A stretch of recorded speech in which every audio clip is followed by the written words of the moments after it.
Obreiros da Vida Eterna. Quarto livro da coleção, A Vida no Mundo Espiritual. Ditado pelo espírito André Luiz e psicografado pelo médium brasileiro Francisco Cândido Xavier. Capítulo 14. Prestando assistência. Meus companheiros de missão pareciam menos interessados em seguir o caso Dimas. Durante a noite, inclusive Jerônimo, reservando-se para a continuidade do esforço no dia imediato, quando nos caberia transportá-lo até ao abençoado abrigo de Fabiano. Não se verificava o mesmo quanto a mim, desembaraçando-me dos laços físicos. Noutro tempo, não consegui efetuar observações educativas para o meu acervo de conhecimentos. Choque sensorial no transe para minha personalidade ainda desatenta ante as questões do espírito eterno, impedir a minha análise minuciosa do assunto. Agora, porém, a oportunidade poderia fazer mais luz em minha alma quanto à posição dos recém-desencarnados, antes da inumação do envoltório grosseiro. Segundo ao assistente o meu propósito de aprender, recebi dele a mais ampla permissão. Poderia visitar a residência de Dimas à vontade, lá permanecendo durante as horas que desejasse. A aquiescência de Jerônimo enchia-me de prazer, não só pela ocasião de enriquecer-me na esfera prática, mas também porque o fato em si era bastante expressivo. Pela primeira vez, um companheiro de trabalho, com autoridade suficiente, concordava com o meu desejo de um mínimo operário. O consentimento, portanto, representava a preciosa conquista. Constituía a liberdade instrutiva com a responsabilidade de minha consciência e a confiança de meus superiores hierárquicos. Deixando a casa transitória em plena noite, vi-me, em breve, no ambiente doméstico onde o amigo se desfizera dos elos da matéria mais espessa. Entrei. A casa enchia-se de amigos e simpatizantes encarnados e desencarnados. Não se articulavam quaisquer serviços de defesa. Notei que havia trânsito livre pelos grupos de variadas procedências. Em recuado recanto, ainda ligado às vísceras inertes pelo cordão fluídico prateado, permanecia Dimas no regaço da genitora, ao pé de dois amigos que, cuidadosos, o assistiam. A nobre matrona reconheceu-me, comovida, apresentando-me aos companheiros presentes. Um deles, Fabriciano, acolheu-me prestativo, interessando-se pelos informes atinentes ao desenlace. Relatei os trabalhos, pormenorizadamente. Em seguida, o interlocutor passou a explicar-se. Sempre tive por Dimas sincera admiração pelo proveitoso concurso que soube oferecer-nos. Integro a comissão espiritual de serviço que vem atendendo aos necessitados. Por intermédio dele, nos últimos 6 anos.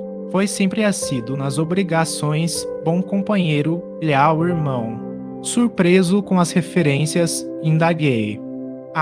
Desse modo, comissões de colaboração permanente para os médiuns em geral?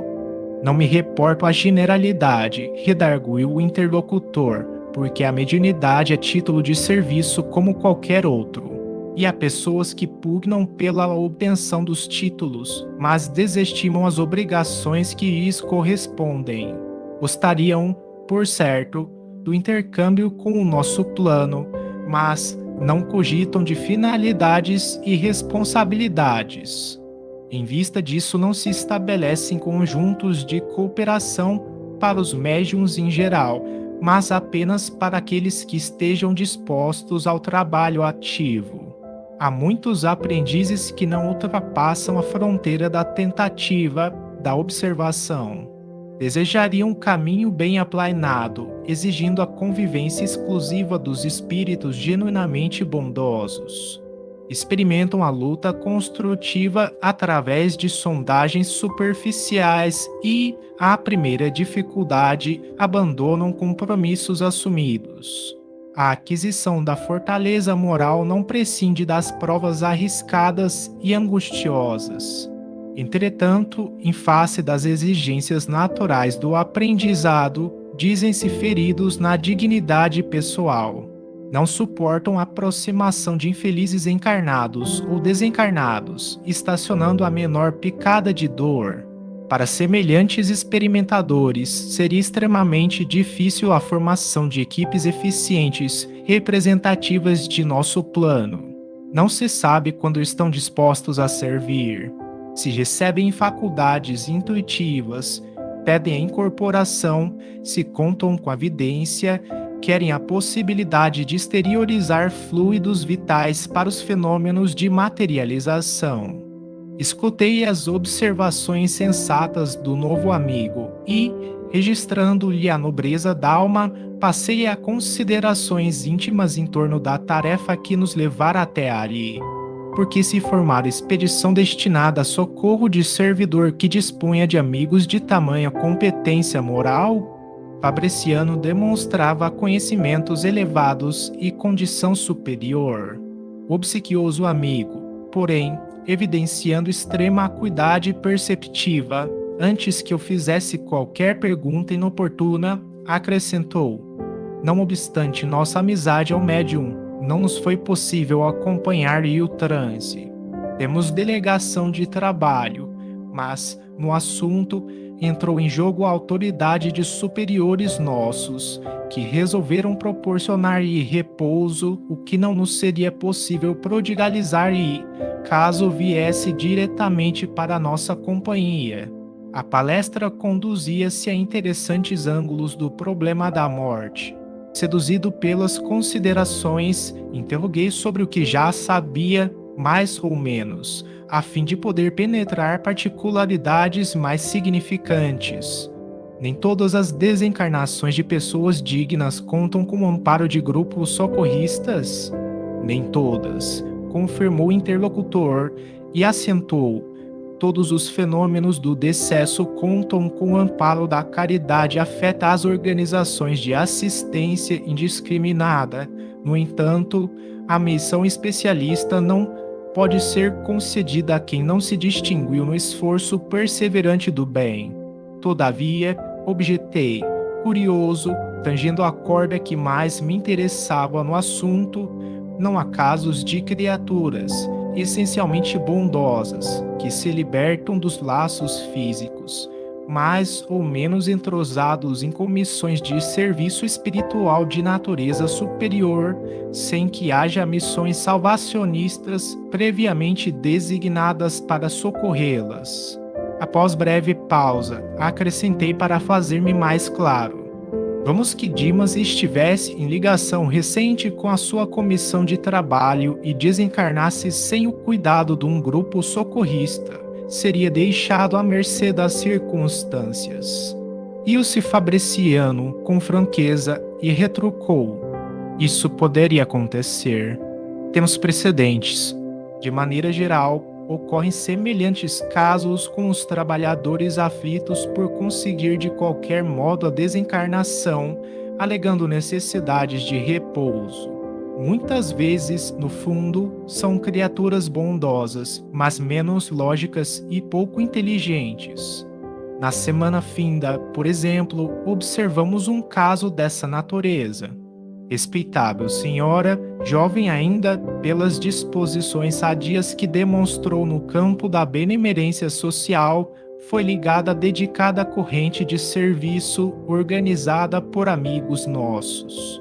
Verificando-se, contudo, pequenas rusgas entre ela e o esposo, e tendo conhecimento da imortalidade da vida além do sepulcro, desejou a pobre criatura ardentemente morrer. Tolas leviandades do marido bastaram para que maldissesse o mundo e a humanidade. Não soube quebrar a concha do personalismo inferior e colocar-se a caminho da vida maior. Pela cólera, pela intemperança mental, criou a ideia fixa de libertar-se do corpo de qualquer maneira, embora sem utilizar o suicídio direto. Conhecia os amigos espirituais a que se havia unido, mas, longe de assimilar exajusadamente os conselhos, repelia-lhes as advertências fraternas para aceitar tão somente as palavras de consolação que lhe eram agradáveis, dentre as admoestações salutares que lhe endereçavam, e tanto pediu a morte, insistindo por ela, entre a mágoa e a irritação persistentes, que veio a desencarnar em manifestação de icterícia complicada com simples surto gripal. Tratava-se de verdadeiro suicídio inconsciente, mas a senhora, no fundo, era extraordinariamente caridosa e ingênua. Não se recebeu qualquer autorização para conceder-lhe descanso e muito menos auxílio especial. Os benfeitores de nossa esfera, apesar de eficiente intercessão em benefício da infeliz, somente puderam afastá-la das vísceras cadavéricas há 2 dias em condições impressionantes e tristes. Não havendo qualquer determinação de assistência particularizada por parte das autoridades superiores e porque não seria aconselhável entregá-la ao sabor da própria sorte em face das virtudes potenciais de que era portadora, o diretor da comissão de serviço a que se filiara a imprevidente amiga recolheu-a por espírito de compaixão em plena luta e ela se foi de roldão a trabalhar por aí ativamente em condições muito mais sérias e complicadas. A elucidação atingira-me fundo, informara-me sobre o que desejava. A lei divina, de fato, perfeita em seus fundamentos, é igualmente harmoniosa em suas aplicações.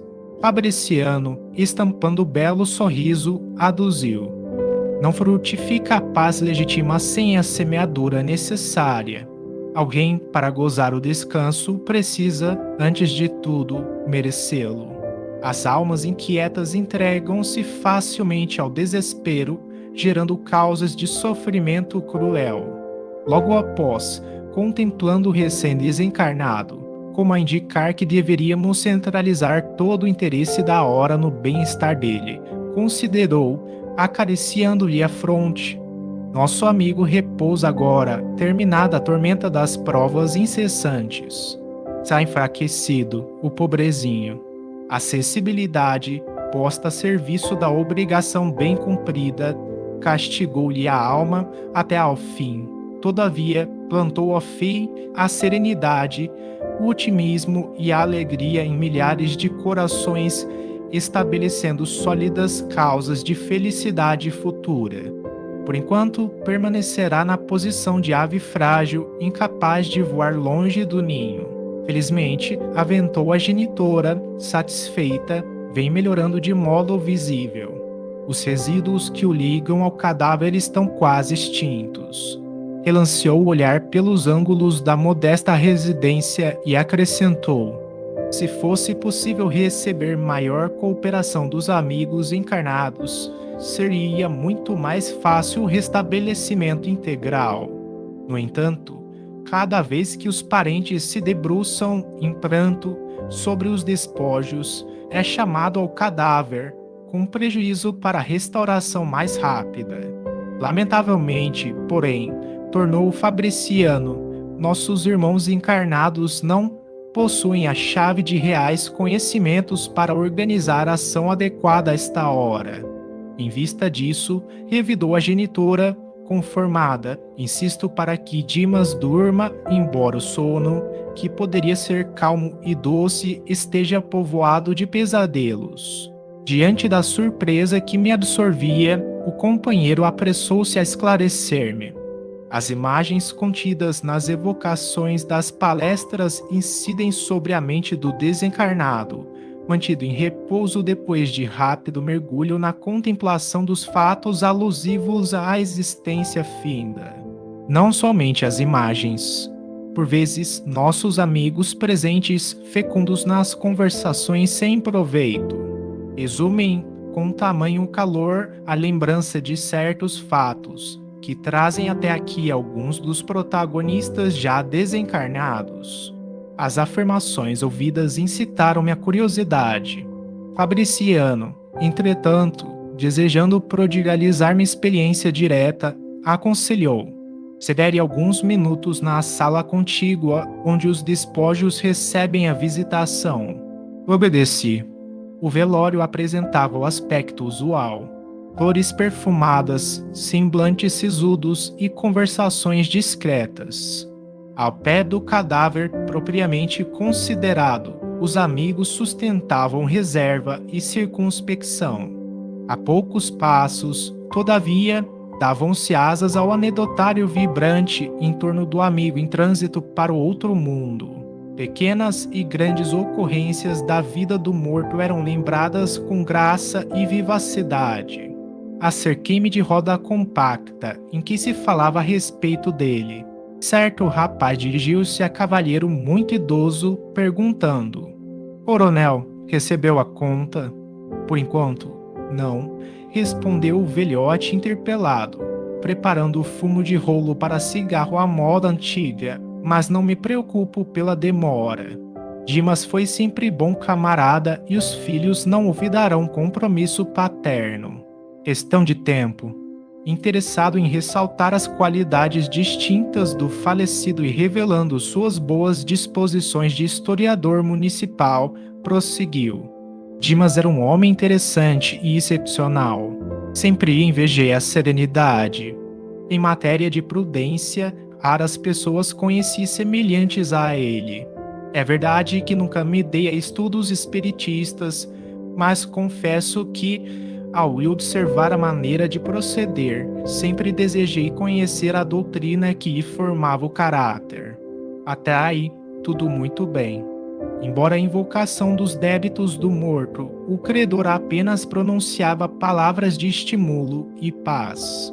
Todavia, no estado atual da educação humana, é muito difícil alimentar, por mais de 5 minutos, conversação digna e cristalina numa assembleia superior a 3 criaturas encarnadas. O comentarista modificou o diapasão de voz, olhou na direção do cadáver e observou, em tom confidencial: "Poucos homens foram de boca segura como este.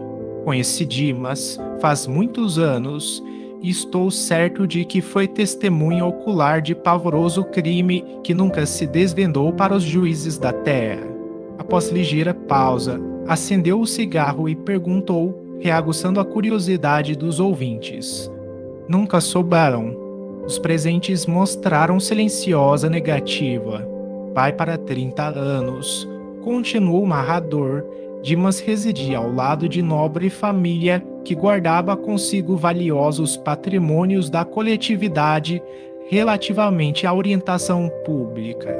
Desse agrupamento doméstico, superiormente conceituado na apreciação geral, emanavam ordens e benefícios da mais elevada expressão para o bem-estar de todos. Como não ignoram, há 3 decênios a vida no interior ainda conservava expressiva herança do Brasil imperial. A economia centralizada mantinha a casa grande e simbólica, onde se traçavam roteiros para o serviço popular. Situado na vizinhança de residência feudal como essa, nosso amigo levava existência humilde de trabalhador, organizando o futuro de homem de bem.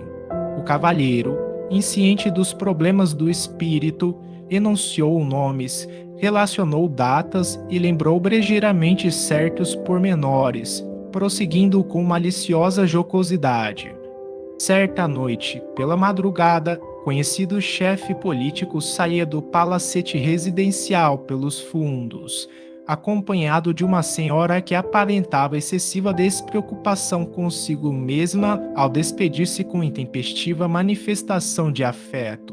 Terminado o estranho adeus e, vendo-se sozinho, o Dom Juan deu alguns passos para a retirada, espiou, cauteloso, em torno, e ia continuar a marcha, quando reparou que alguém lhe observara a intimidade com a esposa de respeitável amigo.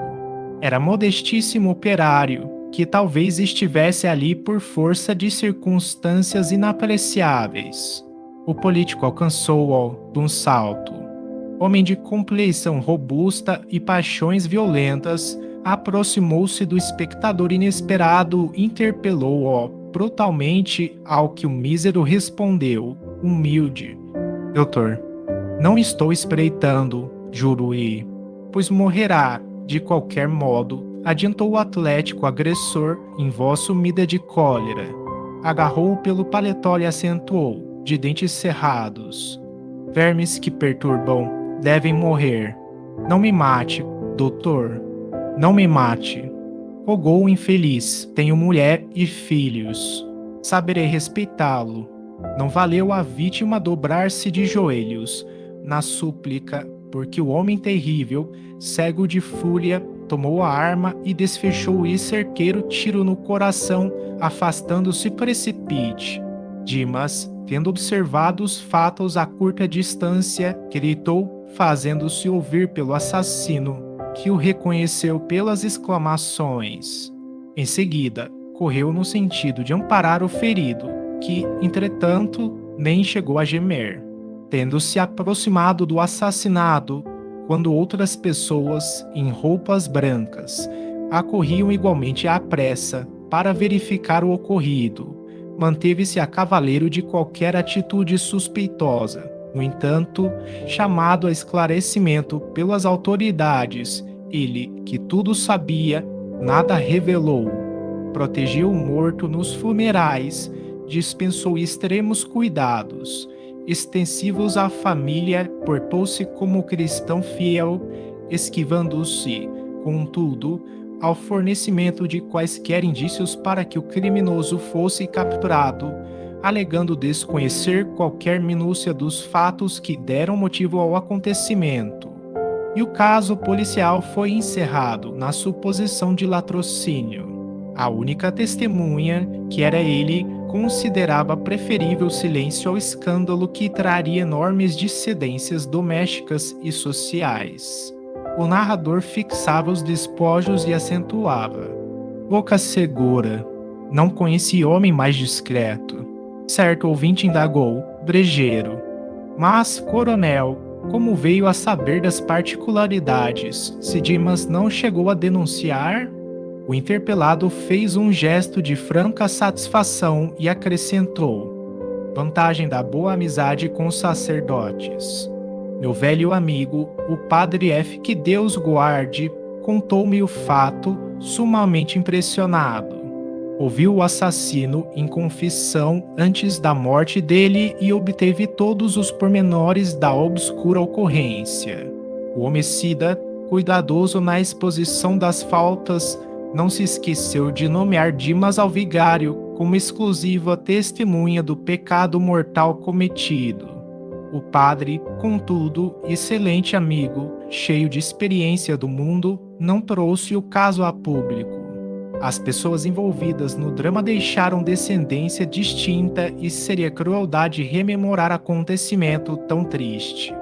O narrador estampou curiosa expressão no rosto e rematou, apagando o cigarro: tudo passa. Morreram a vítima, a adúltera, o assassino, o confessor e, agora, a testemunha.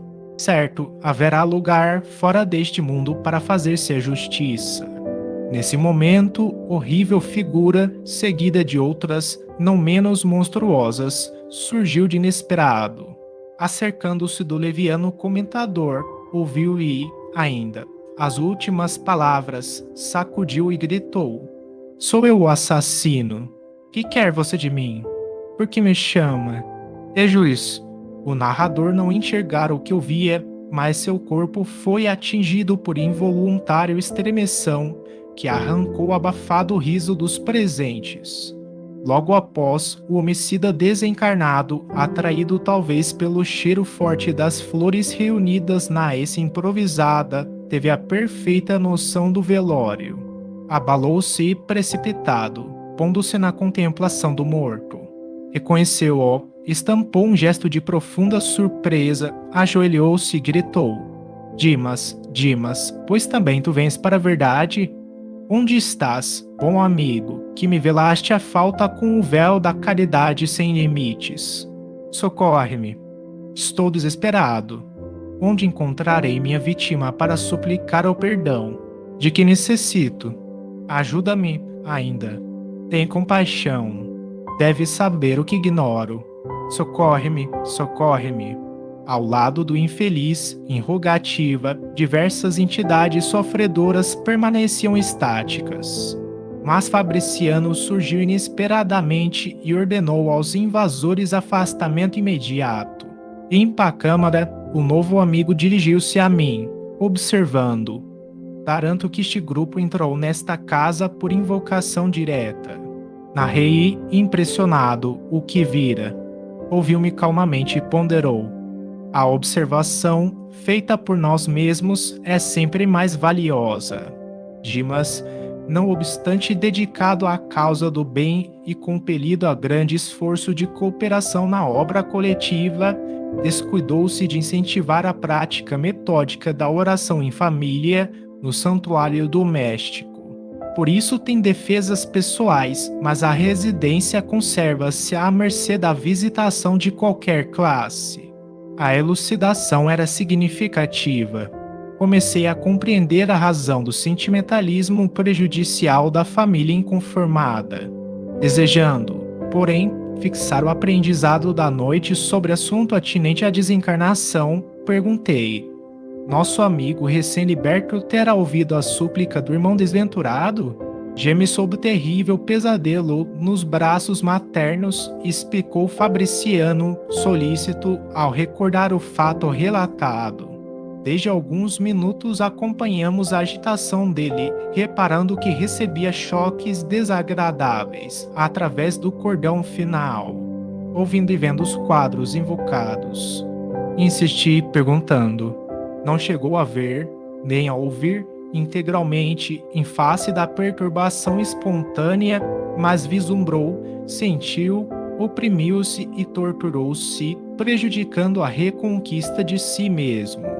As forças mentais estão revestidas de maravilhoso poder, indicando os grupos que continuavam conversando, acentuou, sem aspereza.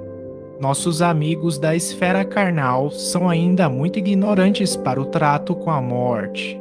Ao invés de trazerem pensamentos amigos e reconfortadores, preces de auxílio e vibrações fraternais, atiram aos recém-desencarnados as pedras e os espinhos que deixaram nas estradas percorridas. É por isso que, por enquanto, os mortos que entregam despojos aos solitários necrotérios da indigência são muito mais felizes.